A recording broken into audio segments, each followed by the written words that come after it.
the most critical thing or the difficult thing that was executed was, I think, we had our peak schedule post Kalki. Right. I think starting maybe end of July, early August, or mid-August, to all the way to end of December.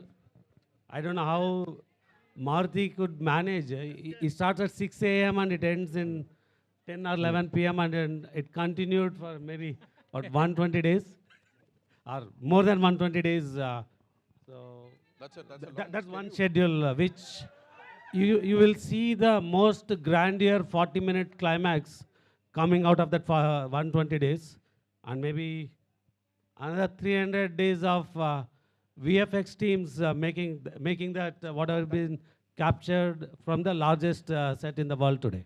And I think, sir, that's the reason Amit Bhai just talked about the VFX and everybody's like super impressed, sir. A lot of hard work has gone into it. Thank you so much for that. Okay, Maruti, sir, this one's from our very dear Bharti Dubey ji from TV9. Prabhas sir is known for his serious roles and action roles, but this is the first time that he's stepping into horror fantasy, which is his comfort zone. He's actually come out of that. So what would you like to say about that? Actually, before he used to do all comedy films only. It's like it's one kind of. He has some different timing in comedy. I just want to show that comedy to the pan India. That's what I did. Thank you. And you wanted to bring out that avatar of Yes, Prabhas exactly, sir's. exactly. You can feel and you can enjoy. We're loving it, whatever we've seen on that big This is screen. just teaser. You will enjoy a lot. I'm telling. I'm sure, sir. That's why we're saying, the vintage Prabhas Garu is back and exactly. lovely. Thank Vishwa, sir, another one for you, from Fennel, from Bollywood Hangama. He'd like to know what can we expect from Sanjay Dutt Saab in the Raja Saab. Fennel, this is your question, right?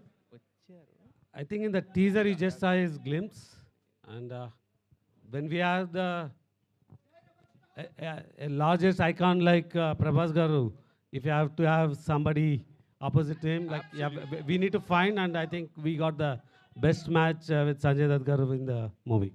Maruti sir, I have a couple more for you. Neetu ji from Dainik Bhaskar would want to know, the Raja Saab is the biggest film of the year. Wow, on the biggest horror fantasy set.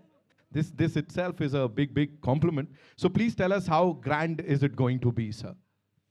That subject requires this kind of a big set. Right. That too Prabhas sir film बोलते तो उतना करना पड़ेगा. Yes sir. And when you have a producer like him. Because subject also demands like this kind of set, you can feel and you can see. Yes, right. Right. ये एक और है sir आपके लिए. Debarati Bhattacharya from Bardhaman. She would want to know, as per her knowledge, this is your first feature film with Prabhas sir? Yes sir, of course. Of course. And how was the journey with him? And is he a director's actor? ये तो जवाब मैं ही दे देता हूँ. Sir, he is purely director's actor. Director, whatever he writes, no, immediately actually, he will involve in that character and he will act like that. Right. Right. Okay. Suvigya from the Hollywood Reporter, sir. Again, another question for you. It's no secret that this is a widely loved genre in Indian cinema. In fact, since 2021, roughly 70 horror comedies have released across languages in Indian cinema. How difficult is it to ensure that you're offering something new for the audiences to enjoy, sir? This is a very important question. Because actually in 2012, I have made one film called Prem Kada Chitram. That is horror comedy. Right. I invented that horror comedy here in small budget. Right.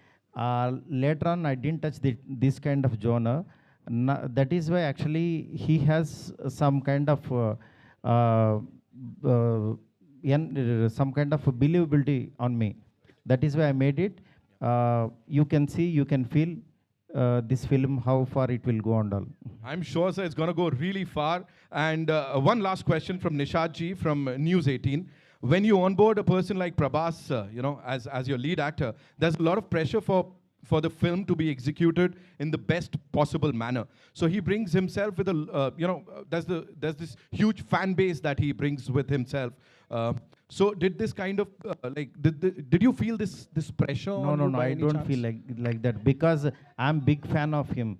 One fan, he can made how he wants to show his hero. Right. Yes, that's what I did. And everybody is his darling, and he's everybody's Yes, darling. exactly. Right. Thank you so much Thank for you, taking sir. those Thank you so questions. much. Thank you so much for the lovely questions, ladies and gentlemen. Maruti garu. Yes. Maruti గారు sir Nishant గారు congrats sir. Thank you so much sir. అంటే ఈ cinema announce చేసిన కాడి నుంచి ఈ నిమిషం వరకు అందరూ అండర్ ఎస్టిమేట్ చేశారు మిమ్మల్ని సార్ ఎప్పుడు కూడా. నేను మిమ్మల్ని దగ్గర నుంచి అబ్జర్వ్ చేసింది ఏంటంటే ఎప్పుడు రెస్పాండ్ అవ్వాలి, ఆన్సర్ ఇవ్వాలని ఎప్పుడు ట్రై చేయాలి సార్. యాజ్ యూజువల్గా కంటెంట్తోనే ఆన్సర్ ఇచ్చారు. Thank you sir, thank you. మేజర్గా ఏంటంటే ప్రభాస్ గారిని చాలా సీరియస్ రోల్స్లో చూసి ఫ్యాన్స్కి అంటే రికార్డ్స్ ఇచ్చారు, కానీ డైరెక్టర్లు ఎవరో ఈ రేంజ్లో ప్రభాస్ని ఎలా చూడాలనుకున్నదే చేయలేకపోయారు. సార్ ఇప్పుడు మీరు ఫస్ట్ టైం ఆ ప్రభాస్ని, పాత ప్రభాస్ని తీసుకొచ్చారు. Thank you sir. లుక్స్ అన్ని లుక్స్, కామెడీ టైమింగ్ అంతా కుదిరింది. చెక్ బాక్స్ అంతా అయిపోయింది, కానీ ఒకే ఒక్క చెక్ బాక్స్ మిగిలింది. ఫ్యాన్స్ కున్న డౌట్ ఇది. చెప్పండి సార్, చెప్పండి. లాస్ట్ 3 సినిమాలు ఆదిపురుష్ కానీ, సలార్ కానీ, కల్కి కానీ ఆ డ్యాన్సులకి స్కోప్ లేదు. ఒక పర్ఫెక్ట్ డ్యాన్స్ నెంబర్ ఏదైనా ఉండబోతుందా సినిమాలో? డెఫినెట్గా సార్, ఎందుకంటే ఆయన దగ్గర నుంచి కోరుకునే మీకు ఫస్ట్ సాంగ్ అంటే టైర్ నెంబర్ 1 సాంగ్ ఒకటి ఉంటుంది, అంటే ఆయన ఇంట్రడక్షన్ సాంగ్. అట్లాగే 3 హీరోయిన్స్తో ఆయన్ని ఒక కళగా థియేటర్లో చూస్తే ఎలా ఉంటుందో ఆ కైండ్ ఆఫ్ సాంగ్ ఉంటుంది. ఇదంతా యాక్చువల్గా అంటే సినిమా డిమాండ్ని బట్టి. నెక్స్ట్ ఆయన మెయిన్ ఏంటంటే డల్లింగ్ సెట్కి వస్తే నాకు పిక్నిక్ వచ్చినట్టు జీరో స్ట్రెస్ డల్లింగ్ అంటుంటారు, అలాంటి సినిమా ఇది. అందువల్ల మంచి మంచి సాంగ్స్ ఉంటాయి. సాంగ్స్ మీరు మామూలుగా ఎంజాయ్ చేయరు. తమన్ మ్యూజిక్ చాలా అల్టిమేట్గా ఇచ్చాడు, మీరు చూస్తున్నారు కదా. మ్యూజిక్ చాలా కష్టపడుతున్నాడు తను. ఇస్తాం. మారుతి గారు, మారుతి సార్ మారుతి గారు ఇక్కడ కంటెంట్ ఇక్కడ మైక్ ఉంది. First of all congratulations to the entire team, మీకు అండ్ మీ టీం అందరికీ కూడా. Thank you. జనరల్గా ఏంటంటే రాజాసాబ్ అంటే ప్రభాస్ చేసిన ఒక సినిమా కాదు, ఇది ఒక సెలబ్రేషన్ మూమెంట్ లాగా ఉంది ఫ్యాన్స్ అందరికీ కూడా. ఎగ్జాక్ట్లీ. ఎప్పుడైతే ఏదైతే మీరు అన్నాడు పాన్ ఇండియాకి బుజ్జిగాడిని చూపిస్తానని చెప్పేసి, సో ఆ బుజ్జిగాడు అందరికీ నచ్చేసాడు ఫస్ట్ లుక్లోనే. అయితే సార్ యాక్చువల్గా బేసిక్గా హర్రర్ అనగానే అంటే మామూలుగా మిగతా జనరల్ హీరోలు చెప్తాం, కానీ ఒక స్టార్ హీరో మీద హర్రర్ అనగానే మనకు భయం వేస్తుంది, ఎలా రాయాలి ఏంటనేది. సో ప్రభాస్ గారు లాంటి పాన్ వరల్డ్ స్టార్కి ఇలాంటి అంటే నెక్స్ట్ ఆ క్వశ్చన్ అర్థమైపోయింది సార్. ఏంటంటే ఈ మెయిన్ నేను కూడా భయపడింది, హర్రర్ కామెడీ చేద్దామా అన్నారు. హర్రర్ కామెడీ ఏంటి, నేను ప్రేమ కథ చిత్రం చేసిన తర్వాత ఒక 500 సినిమాలు వచ్చినాయి. ఎవ్రీ వీక్ ఒక హర్రర్ కామెడీ వచ్చింది. దీన్ని దాటి ఏం తీస్తాం అనేది, అందులో ప్రభాస్ గారిని తీసుకొచ్చి రెగ్యులర్గా ఏదో చేయలేము, అలా ఎలాగా అని చెప్పి నాకు అది క్రాక్ చేయడం కోసమే ఎక్కువ టైం తీసుకున్నాను నేను. అది చాలా బాగా వర్కౌట్ అయింది. ఆయనకి మీరు కూడా ఒక బిగ్ స్టార్ వచ్చి అంటే ఒక హాలీవుడ్ సినిమా చూస్తే ఎలా ఉంటుందో అలా ఉంటుంది. ఎట్ ద సేమ్ టైం మన ఒక తణుకు, తాడేపల్లిగూడెం ఇలాంటి ఒక భీమవరం నుంచి వెళ్ళిన ఒక పర్సను అక్కడికి వెళ్తే ఎలా ఉంటుంది అంటే అంత విజువల్, అంత గ్రాండర్, అంత అన్ని కుదిరిని. యా మారుతి గారు, ఇందులో హర్రర్, కామెడీ, రొమాన్స్ ఈ 3 ఉన్నాయి. ప్రభాస్ గారితో ఈ 3 ఎలా బ్యాలెన్స్ చేశారు సార్ అసలుకి? అది సినిమా చూడండి sir.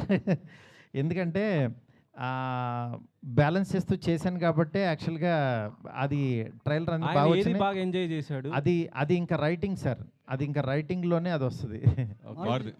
Maruti yeah congratulations boss చెప్పు. అద్దరిపోయింది, మామూలుగా లేదు. Thank you. చాలా బాగుంది. మెయిన్ అంటే మీరు మొదటి సినిమా నుంచి కంటెంట్ నమ్ముకొని సినిమాలు చేసుకుంటూ వచ్చారు. ఈ రోజుల దగ్గర నుంచి ఎంతో మందిని స్టార్స్ని చేశారు. సో అలాంటి మీరు అంటే మీరు అనుకున్నప్పుడు వేరు, ఇప్పుడు తర్వాత ఇమేజ్ ప్రభాస్ గారు మొత్తం మారిపోయింది ఆన్ వరల్డ్గా. సో దాన్ని ఎలా మార్చుకుని ఎలా చేయగలిగారంటే? మార్చుకుని అంటే ఫస్ట్ నేను మారాలి. బిఫోర్ ఆయన దగ్గరికి వెళ్ళేటప్పుడు నన్ను నేను మార్చుకుని ఆయన దగ్గరికి వెళ్ళాను. మెయిన్ నా ఇంటెన్షన్ ఏంటంటే ప్రభాస్ గారిలో యాక్చువల్ యాజ్ ఏ ఆయన టైమింగు, ఆయన అభిమానించే ఒక ఫ్యాన్ ఫీలింగ్ ఉంటుంది కదా, ఇలాంటి ప్రభాస్ని చూస్తే బాగుంటుంది, ఇలా వస్తే బాగుంటుంది, ఆయన ఇలాగా మన మధ్యన మనిషిలాగా ఆయన మాట్లాడేవాళ్ళు, అందులో ఆ ప్రభాసం చూడాలని ఆ క్రేవింగ్తో రాసింది ఈ సినిమా. ఏది నేనేదో ఒక అద్భుతం తీసేసి నేనేదో ప్రూవ్ చేసుకోవడానికి కాకుండా ఒక ఫ్యాన్స్ అందరు మధ్యలో కూర్చుని వాళ్ళందరూ ఒక ఎంటైర్ ఫ్యామిలీ, అంటే తెలియకుండా యాక్షన్ వీటిల్లో కొంతమంది లేడీసు పిల్లలు మిస్ అవుతున్నారు ప్రభాస్ గారిని. నాకేంటంటే వాళ్ళందరూ కూడా ఎంటైర్ ఫ్యామిలీ కూర్చుని త్రూ అవుట్ కంట్రీలో చూడాలి ఆయన సినిమా అని చెప్పి అంత జాగ్రత్త తీసుకుని రాసిన సినిమా ఇది. ఇంతకుముందు వచ్చిన ప్రభాస్ సినిమాలకి రాజాసాబ్కి డెఫినెట్గా 100% డిఫరెంట్ ప్రభాస్ని మనం చూడబోతున్నాం, గ్యారంటీ, విత్ ఫ్యామిలీ తోటి. కానీ ఇంతకుముందు ఉన్న మారుతి ఆఫ్టర్ రాజాసాబ్ చేంజ్ అయ్యే అవకాశం ఉంటుందా ఫర్దర్గా యాజ్ ఎ డైరెక్టర్? అది టీజర్ చెప్తుంది కదా, మారే అందుకోసం అనిపించి అడిగాక వచ్చింది. విశ్వప్రసాద్ గారు డెఫినెట్గా. ప్రసాద్ గారు మారుతి సాబ్ ఒకసారి రైట్ ఇచ్చుకోండి. మారుతి సాబ్ ఒక్కసారి రైట్ ఇచ్చి చూడండి. సార్ జీవి గారు. విశ్వప్రసాద్ గారు విశ్వ